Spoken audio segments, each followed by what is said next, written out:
Ukraine के जंगजू और दारुल हुकूमत कीव की रिहाइश भी रूसी हमले की दिफा के लिए तैयारी कर रही है, क्योंकि रूसी अफवाज ने शहर को फौजियों और तोपखाने के साथ घेरे में ले लिया है।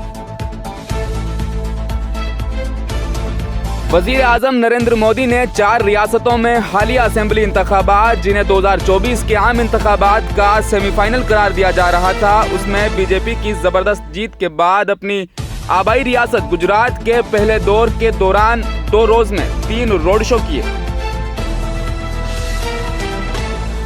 यूक्रेन की हुकूमत का कहना है कि रूस की फौज ने मुहासरा ज़दा शहर मारियोपोल में 80 से ज़ायद अफराद को पनाह देने वाली एक मस्जिद पर गोलाबारी की।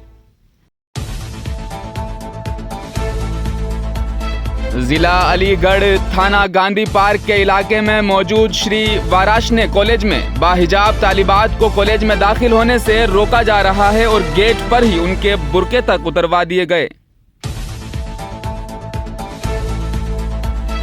अमेरिकी सदर जो बाइडेन ने खबरदार किया कि जंग में रूस की जानिब से कीमियाई हथियारों के इस्तेमाल की कीमत अदा करनी पड़ेगी, लेकिन अमेरिका यूक्रेन में रूस से नहीं लड़ेगा, क्योंकि नाटो और मास्को के दरमियान बराह रास्त तसादिम तीसरी आलमी जंग के आगाज का बाइस बनेगा। मेटा ने कंपनी की पॉलिसी में तब्दील करते हुए यूक्रेन में मास्को के फौजी ऑपरेशन के दौरान कुछ ममालिक में अपने प्लेटफॉर्म्स पर रूसी फौजियों के खिलाफ पुरतशद्दुद पोस्ट जारी करने की इजाज़त दे दी है।